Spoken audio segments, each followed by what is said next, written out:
You have seen AI chatbots and AI companions. But what if I tell you that now you can play games with AI like a friend? Join us as we explore this exciting frontier with Carissa Carban, co founder of Astro Puffs. Discover how AI is transforming the gaming experience and what it means for the future of play. Let's dive in. Hello, Carissa. How are you doing today? Hey Ash, I'm doing well. How are you?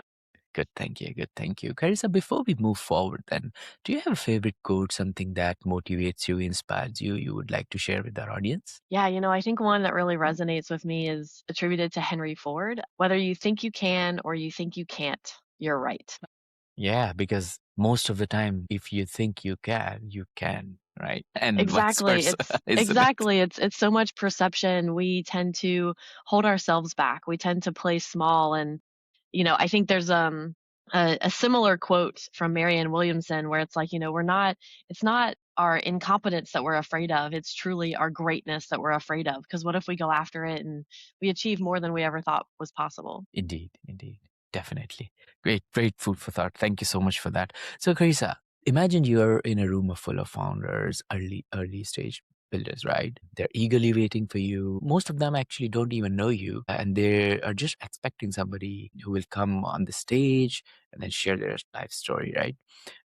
You walk in, you have the mic in your hand, the spotlight is on you. What would you share with them that after listening to it, they will stick with us for the rest of the hour? I think for me, what immediately comes up is this notion that everything is happening for us rather than to us.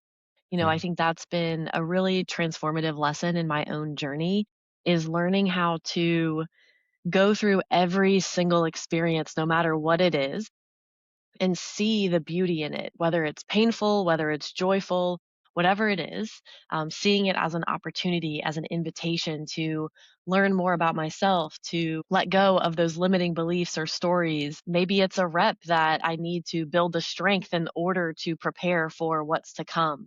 And so I think for me, it's really this idea of one, looking in the mirror, right? Looking at everything that happens around us as an invitation to go inward, to look at ourselves, to look at our stories, our conditioning, our beliefs about ourselves and the world around us. If we can see everything as a mirror and we can activate curiosity rather than judgment.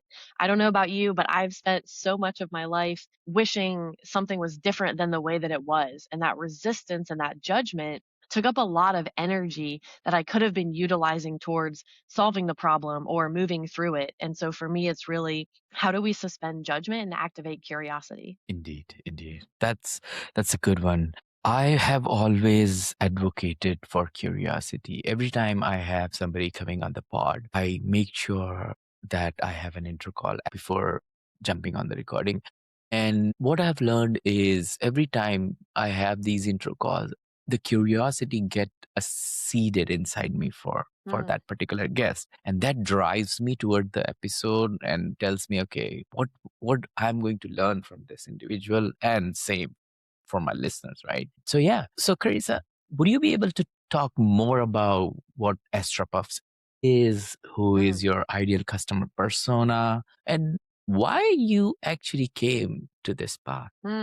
Well, I don't know how much time we have for that story, but it's a long one. It's a long and winding one, but absolutely happy to share a little bit about Astro Puffs. I like to say that we are creating and building the first shared world for humans and AI to play together. And so what that means is a lot of the AI development and innovation that's happening today is focused more on efficiency, optimization, right? It's really task oriented and business focused. And what we recognize is that the power of play is truly transformational. It's something, there's actually another quote that I'll bring in from George Bernard Shaw that I really love. And it's, we don't stop playing because we grow old. We grow old because we stop playing. And we know that play has so many opportunities to teach us, to activate that curiosity we were just speaking of. And when we look at AI innovation, it's inevitable that we will soon be cohabitating and sharing our environment with embodied AI, whether it's Musk's investment in robotics, whether it's these AI toys that are becoming really popular. We are going to be sharing our environment. And we know historically that there's a lot of fear, there's a lot of division that can happen, and oftentimes even violence that might happen when that happens. However, through the lens of play, we're united towards a shared common goal. It doesn't matter what you look like, what your political beliefs are. We can come together in order to complete that goal, to complete that mission together. And so we really strongly believe that it's an opportunity for us to play with other players as well as AI Mm. to form these relationships that can really show us what's possible when we approach new relationships and new ways of being with that curiosity that we were speaking of. Indeed, indeed. And this particular aspect of, Astro Puff is playing with AI. So what I've learned is there's a lot of there's a lot of sides of AI we utilize on Mm, a daily basis, right? First of all, we kind of like my partner started noticing that I kind of spend quite a lot of time in front of telly. So, for example, we are currently watching Bridgerton's, right? That's a really nice, good YB British show on Netflix, right? Now, while we watch it, it's more about love, affection, and then all these kind of scandals happening among the mm, royalties, right? I am not interested that much, but I'm interested in the story that drives mm, me. So time to mhm, time, I have my phone with me. And instead of having a chat with my friends on LinkedIn or WhatsApp, nowadays she spots me chatting with Claude on my phone, chatting with mm. ChatGPT. So she Yeah. started saying, you kind of chat with them like a person nowadays instead of chatting with your friends or your acquaintance on the LinkedIn. The other side of AI I have witnessed is people have started developing these apps where you can find a partner, a girlfriend, or a Mm, boyfriend mm, from an mhm. AI perspective, right? There, you can talk to them, you can have calls with them, you can share stories or your daily activities with them, and they respond back with empathy and sympathy, and sometimes being rude, right? So having an AI companion in our life is kind of we are seeing these small bits and pieces sprinkling around our life, right? Playing with AI is something what I have heard first time, and that's what intrigued the curiosity in me.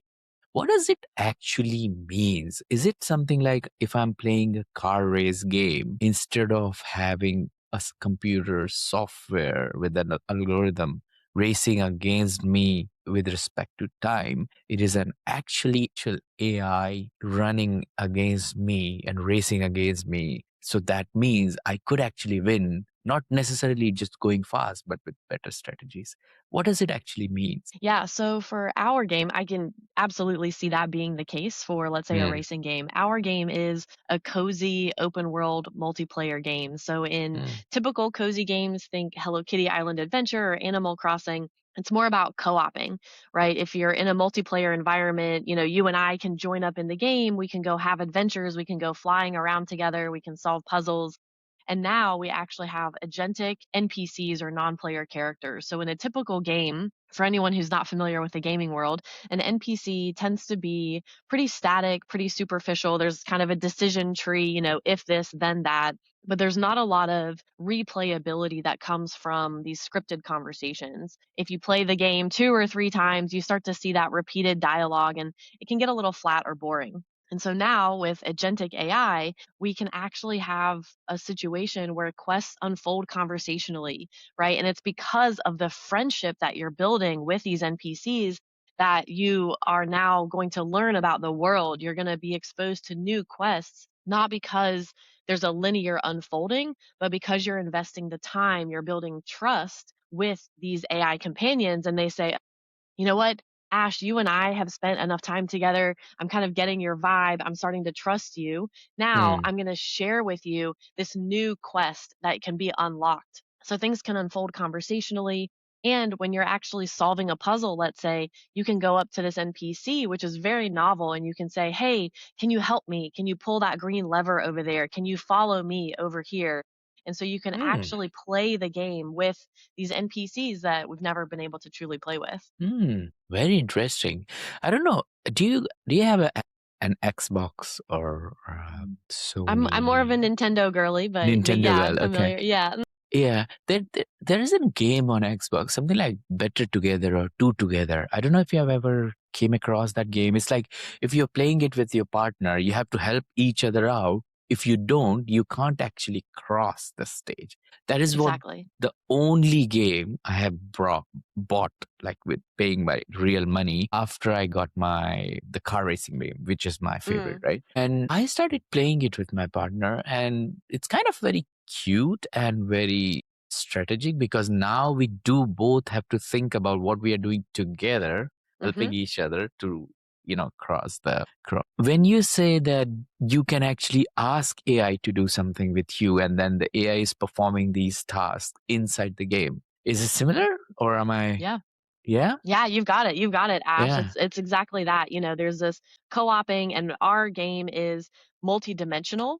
So Hmm. these characters come from different dimensions, they have backstories, they have personalities, and you can come in and you can say, maybe today I have more of an affinity for this character because I like their personality more. So I'm going to have them come on my adventure with me. Or Hmm. perhaps you can ask them to you can come into our game and you can say, "Hey, what have you been up to?" Because as agentic AI, they're living in the game even when we're not there. So you can say, "Hey, what have you been up to?" And they might say, "I was over at the Firefly statue." And you're like, "Oh, I've never seen that before. Can you take me there?" And they will Hmm. lead you to that part of the world. So you can discover the world through that conversation, much like an actual friendship. That's really cool. Many games actually claim immersion. Like, what Mm. specifically make your AI-driven NPC feel meaningfully different from traditional game characters? Would you be able to open to share that? Yeah, absolutely. I love that question. Thank you so much. I think there's a two-part answer to that question. I think one is having agentic AI, right? That is, we believe, going to be the future of gaming, really changing our experience of gaming as AI becomes more and more introduced, not just into the workflow of game development, but also into the game. There are all kinds of unknown unknowns as we integrate AI into gaming environments. But what really sets us apart is we have that novelty because many games have not yet introduced AI NPCs. So we're at the forefront of this new technology in this particular application. But then also, I would say that I've been on a journey, and my co founder has also been on a journey of self awakening, of contemplative practice, of this inner work that I spoke to at the beginning of our session today. And so it's really about looking at how do we become more fully expressed human beings? And as we've been on this journey, something I like to say is we can't encode what we don't embody. So if all we're doing is encoding AI because we're thinking about how do we make money, how do we optimize tasks, how do we keep this business focused, there's going to be a lot of richness we lose out on when it comes to the relationships we have with ourselves and with others. Hmm. So, as someone coming from a background in leadership development and relational dynamics, transformative experiences, we're really integrating a lot of that into how we're training and prompting our agentic AI so that it has more of that focus on relational depth, that emotional companionship, that to your point earlier, we see this popping up in a lot of different ways, whether it's the AI girlfriends. We've actually heard of people getting married to their AI bots in different countries around the world. And so it's become a byproduct, but much of the AI that exists today has not been designed with responsible, ethical, and safe relationships in mind. And so that's really been more of our North Star is how do we do this in a way that feels authentic, it feels real, and it's done with ethical and safeguards in place. That is impressive because I think one of the biggest challenge we have right now in our AI world is to have this explainability and the ethics governance gates in place because that's where things go out of our hand, right? I don't know if you have heard about this news around that there is a Palantir company which serves quite a lot of defense organizations in USA, Hmm. and instead of using OpenAI, they switched to Anthropic, I think last 6, 7 months back. And one of the analysts, so they have human in the loop concept there. So one of the analysts who was responsible to figure out that where were the key locations for, the whole the wars going on right now in Iran and US, right? where they can predict like there could be something uh, meaningful for US uh, to target upon. And I think they had like 13 or 14 analysts who were doing that manually. And after Claude came in, they had two analysts who were doing the Mhm. jobs for 14 people. And there are a lot of things which we can talk about, but we are not here to talk about war right now. So I'll diverse myself from that conversation. But yeah, things are getting into deeper spaces in our life when it comes to AI. So we definitely need explainability and the ethics and the humans in the loop. So Well, and I love Ash. I yeah, just want to touch on that point really yeah. quickly. I think that speaks to exactly what we're building because of what you just said, right? Claude can replace, 13 different people on a team. There's a lot of fear. There's a lot of that division of what's going to happen to my job. And there's just a lot of conversations right now about AI replacing humans. And we take a stance that we want AI to amplify, to empower our humans. We're definitely not a studio that's looking to only have one or two developers and the rest is AI. Mm, AI can accelerate, AI can be a catalyst, it can help us do things that we haven't done before, or maybe we don't want to be doing the manual work, but it's really about amplifying human creativity and showcasing that a partnership between humans and AI is really the future that we're betting on. indeed, indeed. Great stuff. So let's talk about numbers. I don't want you to disclose your secret revenue numbers or anything because I know you're in a stage where you might be able to go outside and raise fund and things like that. But talk Mm. to us more about the user base. How are you getting your, early stage adopters? Who are your ideal customer personas? Which communities you're more involved in? Things like that. And how you're planning to do it in terms of the near future to acquire more customers? Yeah, it's a really good question. I would say it's been a very interesting journey so far because what we're building is very complex. So, just to kind of create a little bit of context, we're building a mobile native game. So, we're building for iOS, which constrains us from a technological standpoint.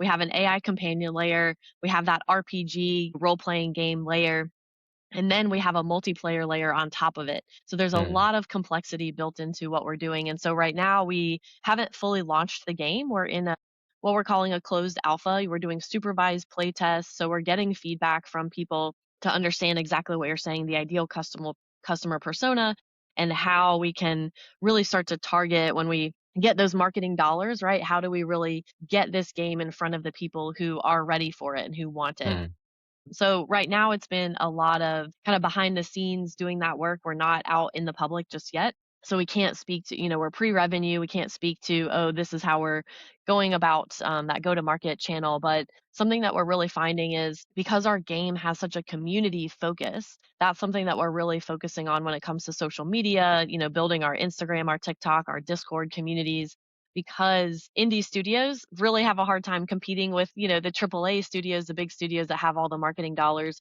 But what's great is that our game is really about community. So the people who are attracted to our game and want to play our game are also going to be the ones who want to tell their friends about it, right?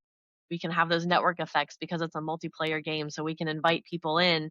And what we're really banking on as well is as we develop relationships with these AI companions who are in the game, we believe, just as the internet created new opportunities, things we didn't foresee, we believe that we're going to start seeing these characters, whether they're AI companions in an app or in a game, following us across different platforms. They're going to be kind of these ever present friends in the digital world.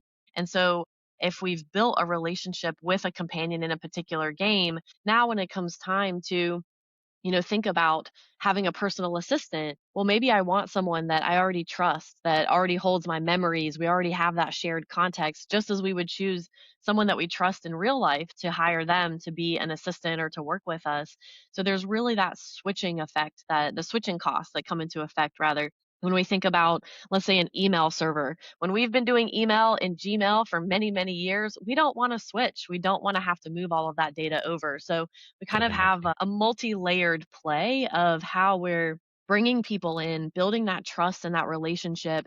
And something I would say that differentiates us is rather than focus solely on these dopamine addiction loops that many games rely on because they're very profitable and they work very well. So Mm, kudos, if for those who can crack the code. But something we're thinking about is how do we layer something like oxytocin on? We're partnering with a neuroscience lab to say, how do we measure that neurological immersion that you spoke of? And how do we actually make it more community focused and relationship oriented by adding oxytocin in addition to dopamine? So rather than having a game that people want to play because they just need to level up, they just need to get that next dopamine hit, they come back because of the relationships, because of the community. And so that's really going to help us build that loyal audience. And mm, of course, not to mention our IP is absolutely adorable. It melts everybody on contact. mm. And so it's a lot of fun to come in and play the game, to see the features, and to build those relationships. Do you see this scaling more like a game, a platform, or a social network? That's a really good question, Ash. I would say all of the above, honestly, because Mm, if you look at the trends, especially looking at Gen Z, Gen Alpha, they're hanging out in games as social platforms much more than traditional social media. So that's mm, exactly where we're kind of skating to is this understanding that games as a social platform are sort of the next wave outside of traditional social media. So I would say mm, all of the above because then with the platform capability, we will be taking our agents that we've trained and they will become this kind of white label service that we can provide to other gaming studios or other industries in that more traditional B2B play.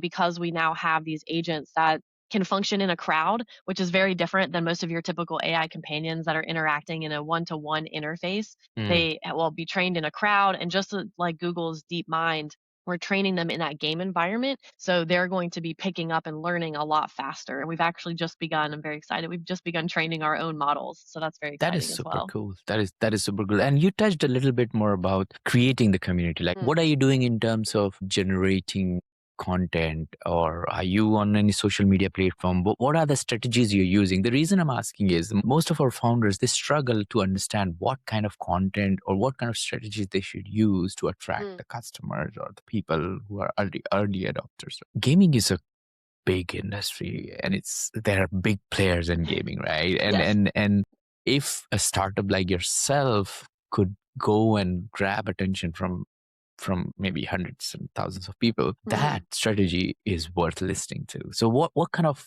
strategies you're using, and if it involves content generation, what kind of content you're creating? Yeah, love that. I would say so we're definitely still early days, so I'll say that. We've grown our TikTok community to just over 10K. Our Instagram is close to 3K. So we're on the up and up of building our community. But it really comes down to right now in this early stage, I would call it strategic experimentation. So it's playing with different types of content, seeing what resonates, what gets the most engagement. And something that I really love that we've been doing is collaborating with micro influencers. So it's not Mm, just about us getting our word out there, but we really believe that a rising tide raises all boats. And so if we can partner with influencers, they can borrow our audience, we can borrow their audience, and we can really start to build that community from the ground up mm, because it's not just about, oh, once we have a bunch of followers, then we'll start building community. It's really the community is the foundation. It's not just about getting eyeballs or attention. It's really about creating these messages that resonate, right, with where we mm, are in today's society. Many of us are hearing messages day in and day out that things are getting worse. We should be afraid all of the time. We're constantly in this like chronic survival state. And so much of what we're building is really about safety and comfort and that play aspect. And mm, so it's, how do we provide a space, a community where we can come together and take a breath? We don't have to constantly be hustling and doing more and more. We can relax, we can enjoy, we can simply be. And so our content really reflects that ethos. mm. And we think about things like, for instance, reframing. That's a huge one coming from my 12 years of coaching experience. Reframing is such a powerful tool. So we share content that's very similar. Someone comes in and says, oh, I spilled my ice cream, and they're really sad. And one of our Mm, characters picks it up and says, well, now it's a milkshake, right? So we mm. can always reframe it. And it's all about our perception. So we're really focused on creating content that showcases the ethos of the brand that we're building. That is so powerful. I mean, I could not emphasize on this part of building a community and reframing and taking inputs from the community. And I would love to share an example with it. A couple of months back, we hired around somewhere around 28 micro influencers to advertise more about a SaaS product we were building. And one of the challenges we were facing with them is, even though we were paying almost equally similar to all of them to generate the content, some people were delivering the content within a week, some people were delivering within a couple of days, and some people were delivering in 2 weeks or so. And the most of the conversations was going on is like, they have a process in place. They first have the raw footage shot, and then they have the B-rolls in place, and then they have the captions, and then they have background music and everything. So we started asking them to provide us the raw footage in-house, and then we had an intern who was doing all this editing. And then this intern said that, why don't we actually create some kind of API on our platform which does it for us? And we created a very simple endpoint where you upload your talking head video on your Google Drive. It picks it up from there and add captions on it, and that's the final result. Now, what happened is we started sharing this API with our micro influencers. So let me quickly share my screen, and I don't know if that makes any difference. Okay, so this is what we build on top of what we were talking with our micro influencers, right? And what we said is like, if you're building something, why don't you use our APIs with your automation tools? And then what we will do is we will just buy the raw footage from you. And they were like, okay, but what is it? So we told them that you just utilize this captions API to put captions on it. And then we started sending them email. What other use case would you like to create with them? They said, oh, it would be good to add an intro or outro. It would be good if we can concatenate multiple short clips. It would be good if we could add a denoise it or add a background audio to it. And every single email we received back from these influencers, we created content and added YouTube videos on it. And now we have a full flesh of APIs to automate your video editing requirement. Amazing.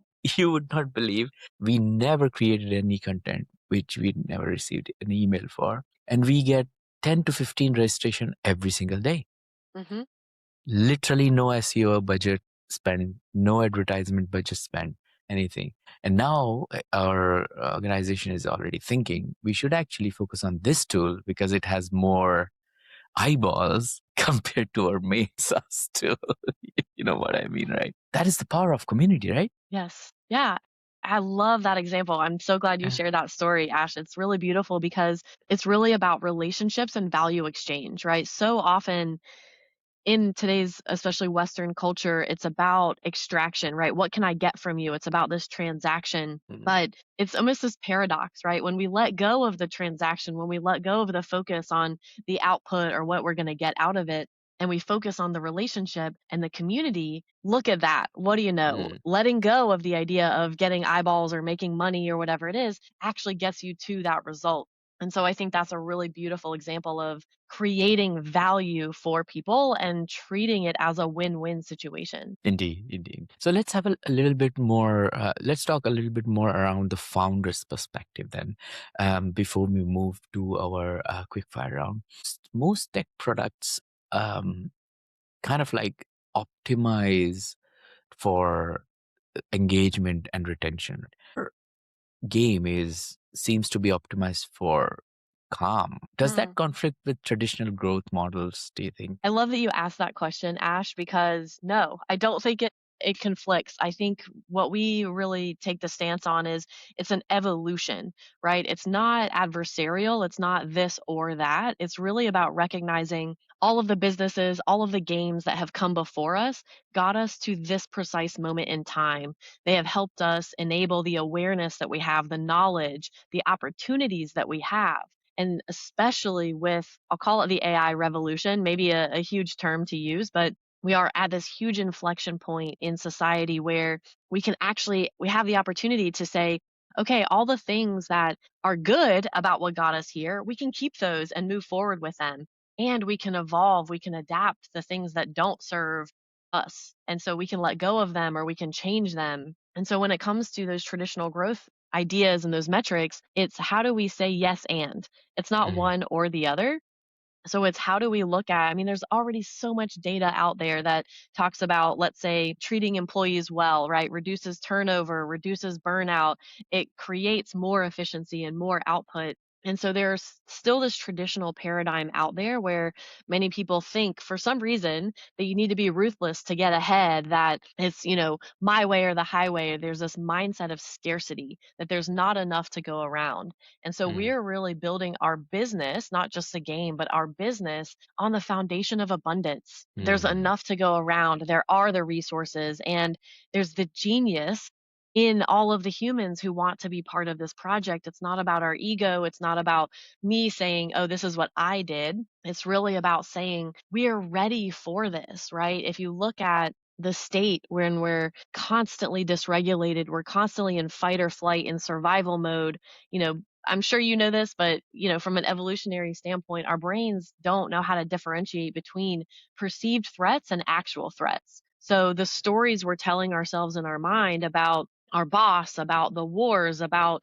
the AI infrastructure, whatever's happening, those stories feel real to our bodies. And what we know to be true is we cannot do our best work. We cannot transcend from a place of survival. So we actually must, it is imperative that we create spaces where we can feel calm, we can feel safe, because that's where the curiosity comes online. That's where innovation comes online. That's where relationships come online. mm. And so we're actually at, I believe, this beautiful inflection point of saying, okay, we have a lot of great things that helped us get to the level of advancement that we are today. And we now have the opportunity to do things differently in order to really serve a future of human flourishing. Indeed, indeed. And thanks for that, because I was thinking while you were advising on that, is how many games or software houses actually think it that way, because even the app Calm is focused on acquiring more customers than,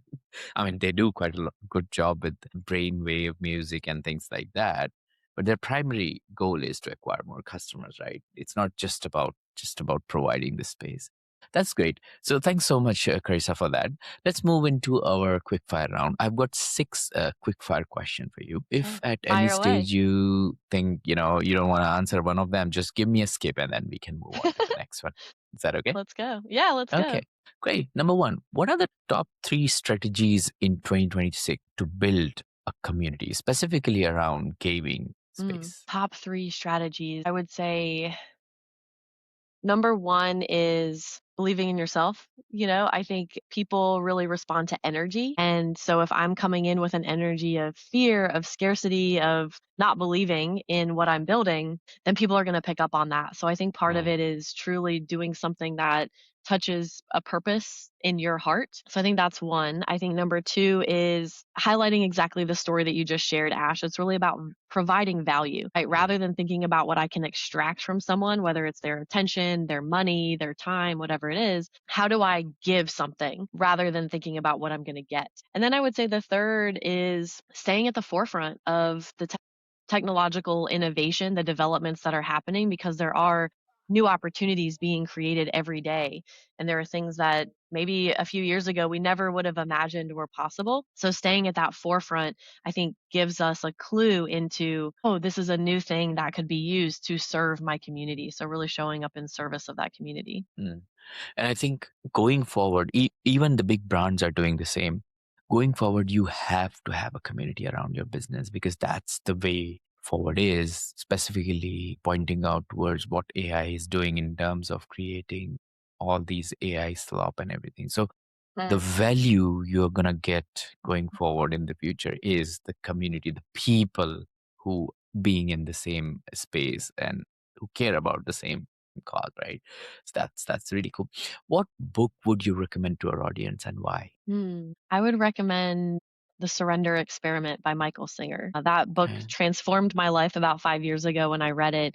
And especially for founders out there, I think it could be a really beautiful example of what it means to accept what is happening and not resist, to flow. And when things don't go our way, we have, what we might call a failure or a misstep or something just not meeting our expectations. And this book is all about how do we accept it and flow with it, kind of back to that philosophy of things are happening for us, not to us. So that's a good one. What's one attribute or characteristic in your mind of a successful founder? I would say it depends on your definition of success. So for me, coming from my definition of success, an attribute of a successful founder is inner peace. Mm, Being able to have that equanimity, having that peace, that flow, that knowing that we are a part of something bigger than us, mm. and being able to take that responsibility off of our shoulders, that we have to be the one to do all of the things, and instead recognize our part to play in the greater whole. So inner peace. Indeed, indeed.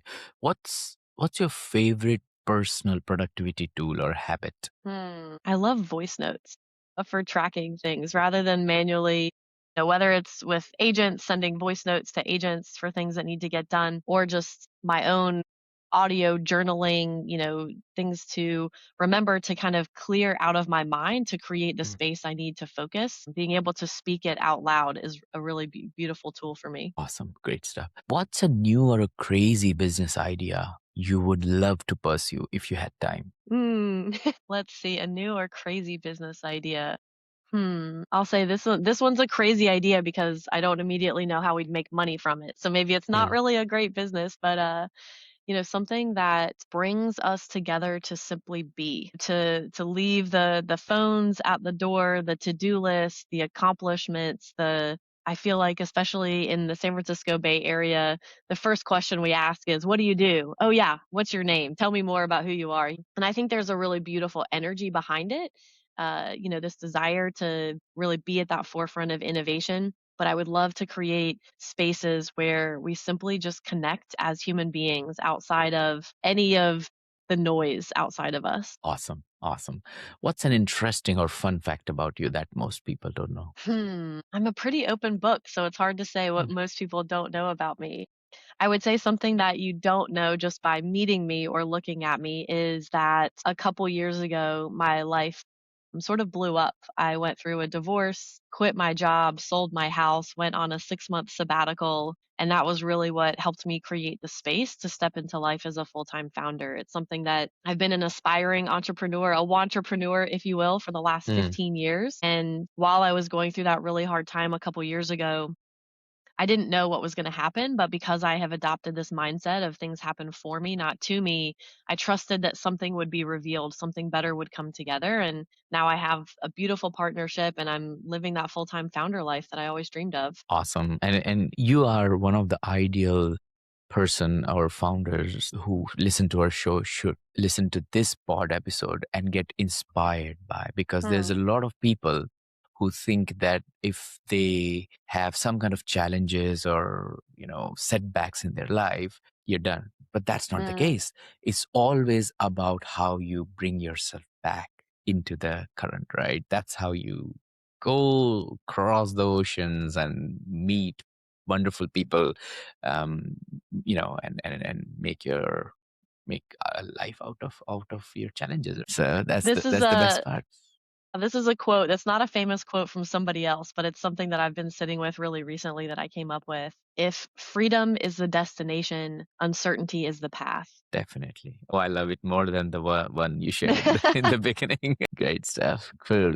Carissa, thank you so much for joining me and sharing your story, unpacking years of building this amazing game you guys are doing together with your founder. If people want to check out it, or if people want to get onto like a list where they can have the game when you guys launch it, or whenever the new features are coming in, or if people have some questions around it, what's the best way to contact you? Yeah, I would say for me, find me on LinkedIn these days. That's where I'm the most active, Carissa Carban. But would absolutely love for you to check out the game astropuffs.com. It's Astra like the stars, astropuffs.com.